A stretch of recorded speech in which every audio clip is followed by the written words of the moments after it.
السلام عليكم ورحمة الله وبركاته. ازيكم عاملين ايه؟ يا رب تكونوا بخير. فيديو جديد من فيديوهاتنا، تابعونا وخليكم معانا، وما تنسوش الاشتراك في القناة وتفعيل زر الجرس والمشاركة كتير. هنا بقى اليوم ده كان يوم تقريبا الخميس او الجمعة، حاجة زي كده، انا مش فاكرة بالظبط. بس انا اليوم ده حبيت بقى نعمل بقى اكلة حلوة كده ترم عضمنا وتخلينا نقدر نقف شوية كده في الجو اللي احنا فيه ده وفي الظروف اللي احنا فيها. هنا بقى بشرح لكم وبقول لكم ان انا حبيت انزل كده اغير بقى واجيب لهم حاجه بقى هم طالبينها مني بقى لها فتره. بصوا بقى،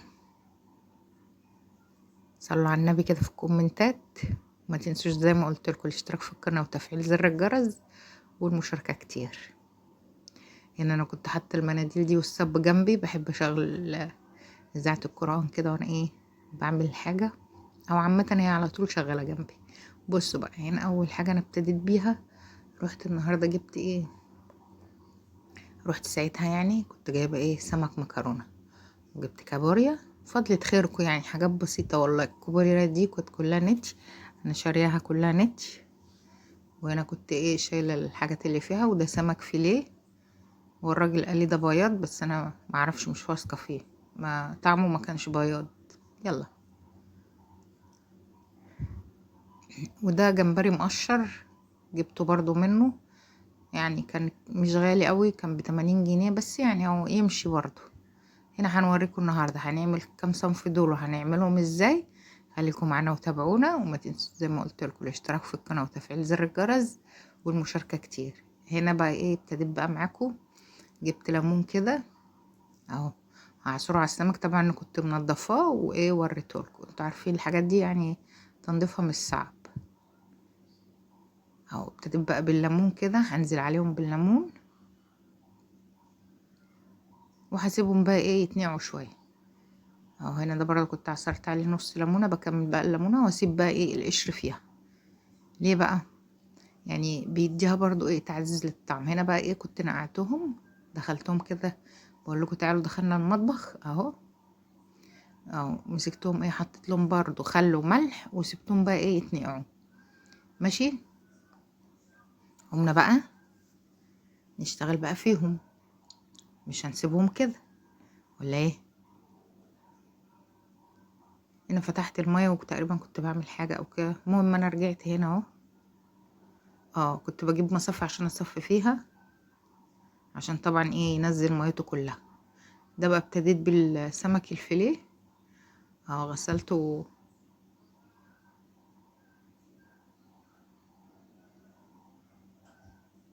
هسيبه برضو تحت الميه، انا سايبه الميه عليه. هنا بقى شلت الليمون وكده، هرجع اشطفه تاني مطرح الميه اللي كان منقوع فيها، وهظبطه عشان ما يبقاش في ريحه زفره من اللي كانت فيه من الميه اللي كان منقوع فيها. هنا بقى هو بقى زي الفل اهو، والميه نزلت عليه كله.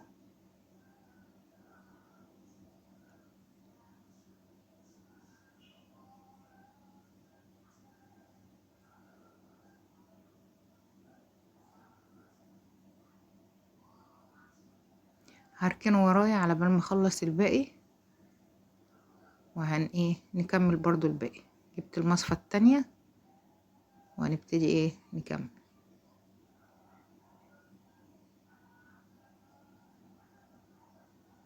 دي الكابوريا دي طبعا زي ما قلت لكم ان انا مسكتها نضفتها، ونضفت الحته الزياده اللي بتبقى فيها دي اهو. وهمسكها برضو اشطفها كده كويس اهو. هما مش كتير، كانوا نص كيلو بس، برضو الحمد لله قضوا الغرض وقعدوا معانا يومين. عايزه اقول لكم ان الاكله دي قعدت معايا يومين. هنا بقى جبت مصفى ضيقه شويه عشان الجمبري صغير، وممكن يعدي من مصفى واسعه. برضو هنا شلت منه الليمون ومسكته صفيته اهو، وهغسله برضو.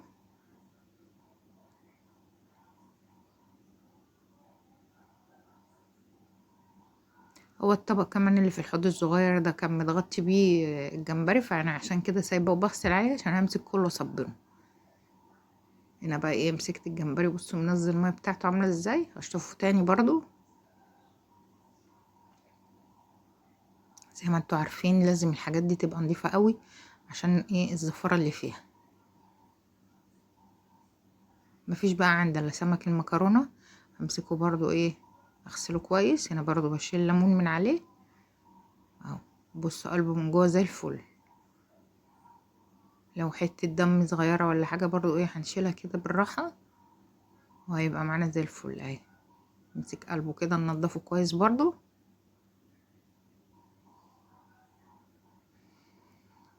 عايزه اقول لكم ان انا بسجل لكم الوقت والنهار لسه بيطلع والناس لسه نايمه. المنظر تحفه تحفه كده، يعني لما تقوموا بدري كده تلحقوا الساعه البدريه دي جميله. وربنا يا رب يحسن كده ما بين ايدينا احنا وانتوا وييسر لنا حالنا وحالكم يا رب العالمين. وادعوا لنا كده يا رب، وادعوا للجميع بصلاح الحال وتظبيط امور الناس كلها يا رب،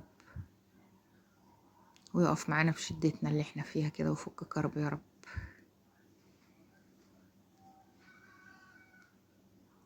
سامعين الديك جدا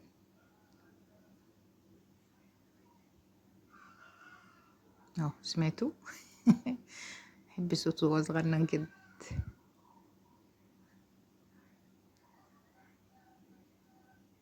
ربنا يبارك لاصحابه فيه يا رب. اهو بصوا بقى، نرجع لايه الفيديو بتاعنا اهو. مسكته كلها خليتها زي الفل اهي اهو. بصوا بقى، هرجع بقى امسك بقى الاطباق دي كلها هصبنها اهو. هنا الليفه بقى ايه كنت غاسله قبلها البتاع الكنكه بتاعت الشاي ومخدتش بالي ان هي كلها تفل ملحوقه، هتتغسل تاني الحاجه برضو. بس المهم ان احنا ايه هننزل الزفره كده وما يبقاش في ريحه زفره قدامنا. همسك بقى ايه كله هصبنه اهو.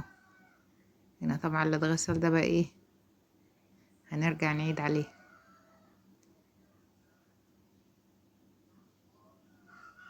يعني زي ما بقول لكم مسكت كله صبنته اهو، عشان ما يبقاش ايه في ريحه زفره ولا ايه، ولا يخلي لي زفره في ريحه في المطبخ ريحه زفره.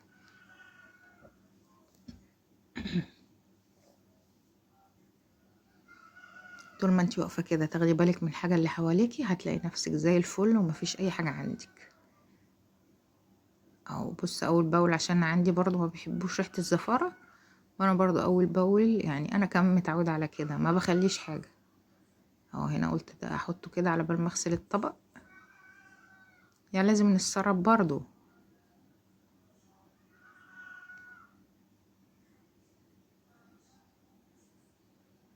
هنا برضو كنت ايه بعد ما خلصت خالص مسكت برضو الحوض صبنته ما خليتش ايه حاجه خالص. ولما فضيت لي الاطباق برضو غسلتها تاني اهو. هنلمها كده بقى ايه واحده واحده. مفيش بقى الا الطبق اللي هو بتاع السمك الفيليه برضو غسلته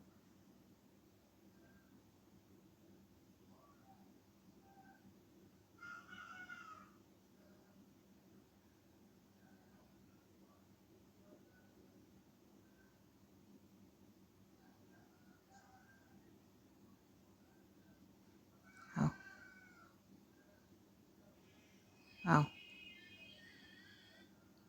برضو عشان ايه اول باول كده ريحه الزفاره، يعني انا غسلته من جوه بس هرجع اغسله تاني من بره عشان هو مكسور فايه بيعورني. وانا ما انا يعني اي تعويره دلوقتي هتتعبني. هنا بقى كنت مجهزه بقى ايه. بصوا بقى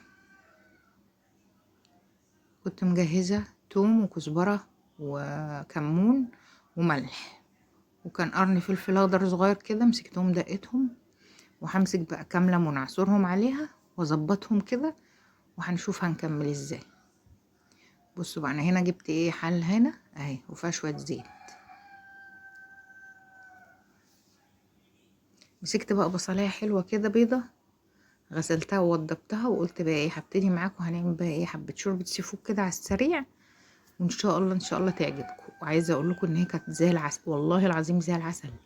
مش قادره اقول لكم على جمالها، بس جربوها بالطريقه دي وادعوا لي. انا مش عايزه بس غير ان انتوا ايه تدعوا لي ماشي. بصوا بقى انا هنا ايه ابتديت بقى اقطع البصلايه كده. مش شرط معايا ان هي كبيره او صغيره، هي المهم ان هي ايه هتتحط في الشوربة وما تغلي مش هتبان. ماشي، انا قلت كم مرة ماشي.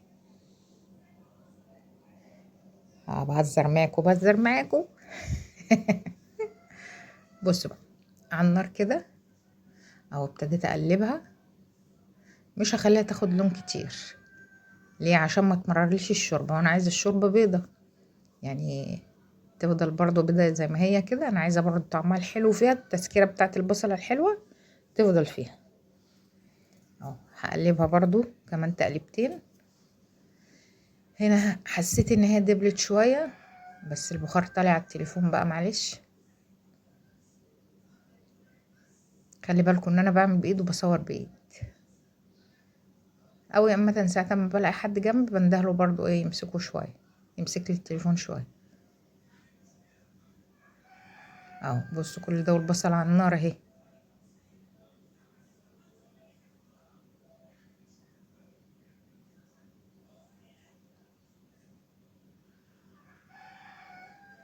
زي ما قلت لكم شهادة الليل، زي ما قلت لكم ان ايه اهي البصل على النار، ونفضل برضو ايه نشوح فيها. هاخد بقى ايه حبة توم صغيرين، لا مش دلوقتي، استنى، انا كنت هحط ايه دلوقتي. كنت بدأ بحرق الكابوريا عشان احطها ايه لما احطها برضو ايه تبقى متحيقة. افتكرت وقلت برضو اخلي برضو البصل على النار كده ان هي ايه تكمل بقية ايه التتبيلة بتاعتها. جبت بقى سمك الفيليه، لا كنت بعمل الفيليه بقى مش الكابوريا، صح. مسكت مدبلاه حتى بالثوم، بس مش تتبيل جامد عشان ايه ما يحدقليش الشوربه قوي. البصله لو ملاحظين ان هي ابتدت تاخد لون اهو. هنا مسكت سمك الفيليه، طبعا كان كبير، بقيت اقطعه ايه حتت صغيره عشان ايه ما يبقاش كبير كده في الشوربه محدش يعرف ياكله. قطعت كام حته اهو. ابتدت بقى ايه انزل بالكابوريا، بس الصراحه كان شكلها يخوف قوي.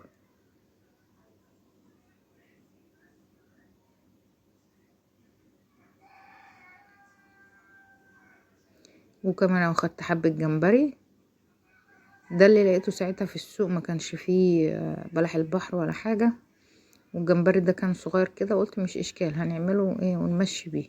هما بقى لهم كام مره بيطلبوا مني شوربه سي فود دي، وانا بصراحه ايه يعني ما كنتش فاضيه او كده، او كانت ظروف، معلش. الحمد لله لما ربنا يعني يسر وسهل عملناها له.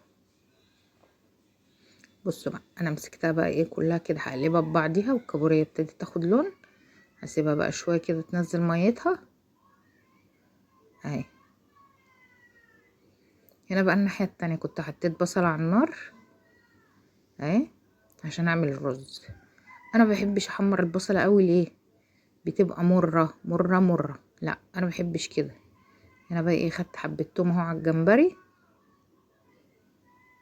يقولك حمري البصل عشان لونها وميتها وبتاع عشان الرز وكده، لا يا جماعه بتبقى مره قوي، حتى برضو ان هي تكون متحمره شويه. وهنا بصوا بوريكم بقى الشوربه عماله ايه معايا اهي، والله ما شاء الله كانت زي العسل. وريحتها بقى الا ريحتها، عشان الحاجه متنضفه كويس ومعموله كويس. عايزه اقول لكم ان كان ابني برضه طالع على السلم بيسالني الريحه دي فين.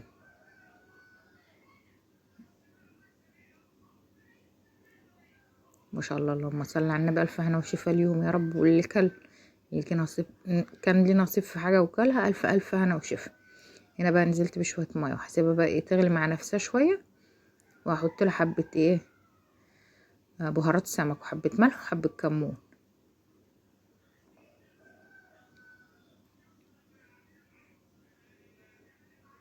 هنا برضو ايه البصله اهي، انا هسيبها ايه تصفر شويه. ليه؟ عشان هنزل بالجمبري عليها اهو، وهخلي برضو كله ايه يتحمر في قلب بعضه، ومش هحرقه. هرجع اقول لكم تاني يا جماعه مش هحرقه. الحاجه لما بتبقى حلوه كده وتسويتها مظبوطه من غير ما تكون محروقه وكده بتبقى مديها طعم حلو. انما لما بتتحرق وتتحمر او كده زي ما بنشوف لا. عايزه اقول لكم ان مره عملتها المحروقه ديت البصل محدش كل الرز والله ورميته.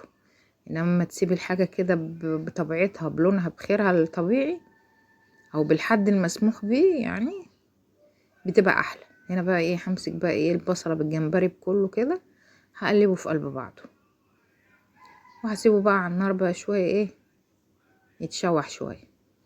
هنا بقول لكم اهو حطيت بقى ايه كنت جايبه حبه ده حبه كمون. هنا بنتي بقى ايه تقول لي ابدا لازم انا احط الكريمه. حط يا ستي. هنا بقى ايه كنت ايه ابتديت اطفي عليها لو ملاحظين ان هي ما كانتش بتغلي. وحطيت بقى الايه بهارات السمك زي ما قلت لكم اهو. هنا بقول لكم هسيبها بقى ايه سنه كده بسيطه على النار اهو.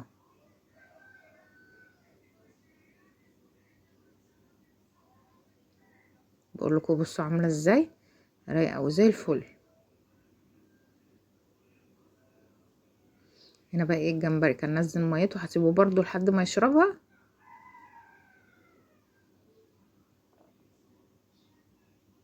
انا قلت احط الرز على كده بس قلت لا هيشرب ميته وكده وهكمل بقى ايه الرز.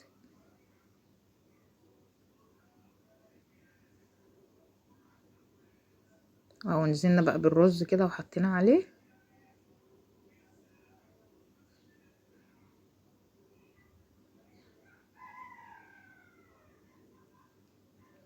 هحط له برضو حبه بهارات سمك وحبه كمون وحبه ملح مش كتير خلي بالك عشان عندنا الايه الجمبري كان متبل ومحطوط له ملح.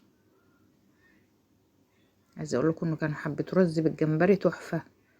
احسن ما تقلي الجمبري وتحطيه على وش الرز لا كده احلى اخف كمان.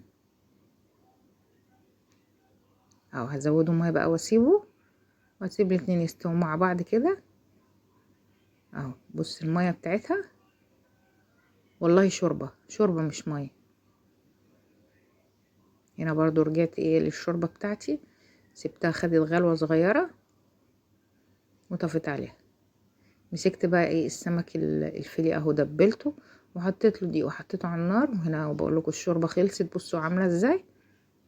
هنا بقى كنت جبت حته هريسه شطه صغيره وحطيتها عليها وادي الرز بقى ايه اتشرب. بصوا بقى عامل ازاي اهو. وهنا بقى لي ايه السمك الفيليه. وهيحصل هنا بقى ايه بوريكم كنت قليت السمك المكرونه اهو بعمله زي الكفته كده. هنا بقى اللي كنت خايفه منه حصل والنور قطع واضطريت ان اكمل ايه الحاجه في الضلمه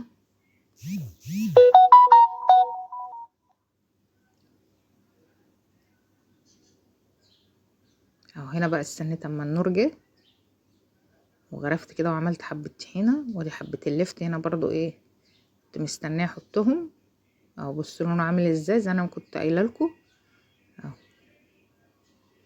هنا بقى كان الوقت اتاخر كنا محتاجين بقى نتغدى فخدت لكم بقى لقطه كده على السريع. بصوا الشوربه والكابوريا والسمك اهو والف هنا. هنا بقى ده كان بعديها بيوم قمت بقى بدري كده زي ما انتوا عارفين اهو. بصوا بقول لكم بصوا النار ايه لسه طالع اهو.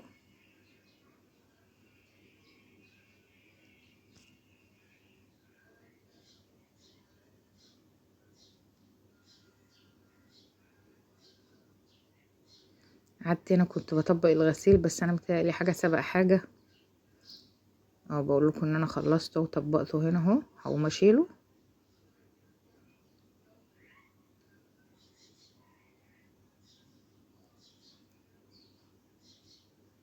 ده كان اخر التليفون كده معرفتش اقلبه تاني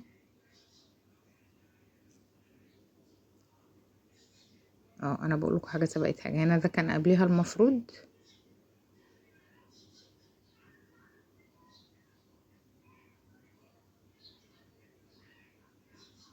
كنت بظبط الكاميرا كده واظبط الحاجه.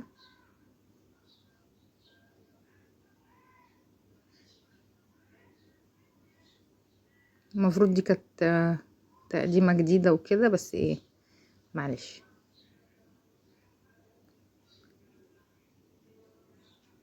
اهو. انا بقول لكم تعالوا بقى هنعمل روتيننا كده النهارده على السريع كده بدري بدري نشوف هنعمل ايه. بصوا بقى عايزه اوريكم بقى ايه النهار وهو بيطلع وجمال الفجر كده وهو ايه على الصبح بدري كده. ساعة تقسيم الارزاق دي يا جماعه حلوه، يعني قوموا كده وادعوا ربنا، ربنا يصلح الحل الجميع ويصلح حل الدنيا كلها. هنا بقى ايه حابه اوريكم السما ايه اهو، بظبط بقى ايه، بصوا كانت النجوم في السما عامله ازاي ساعتها اهو. كان النهار لسه ما شقشقش. كنت عايز ساعتها اسمعكم صوت العصافير اهو. هنا بقى ايه رجعت تاني اهو اكمل الباقي. ابتديت بقى ايه ابتدي بقى بالفوق كده عشان ايه امسك كل حاجه اي ابقى عاملاها مع يعني كل فئه مع الحاجه بتاعتها اهو.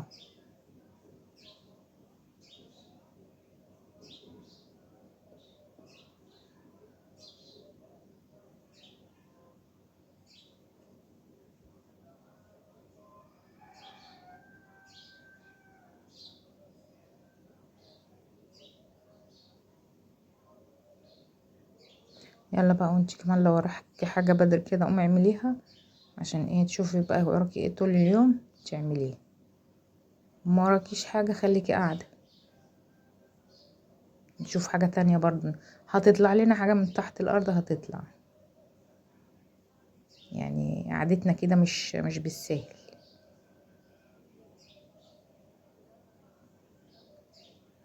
يعني طبعا بقسم لكل واحد هدومه.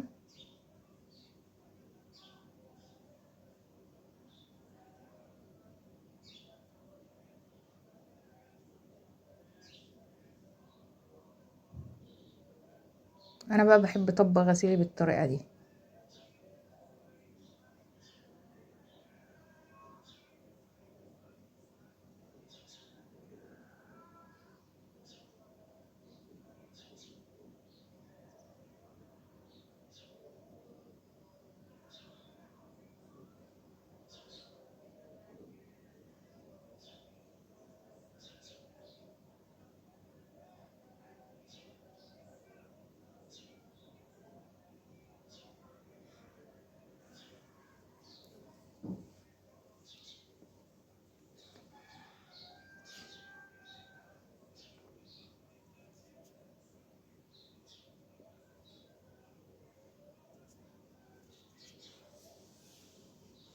هكمل برضو معاكم كده.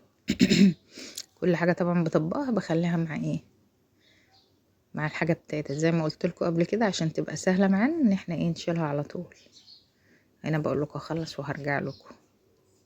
هنا بقى بحبيت اوريكم ايه صباح بسبوسه كده ينفع وما تصحى تيجي تجري عليها جري كده.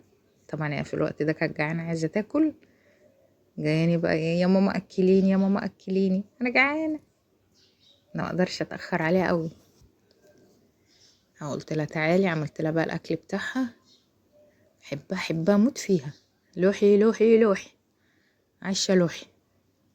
يلا بقى سلام.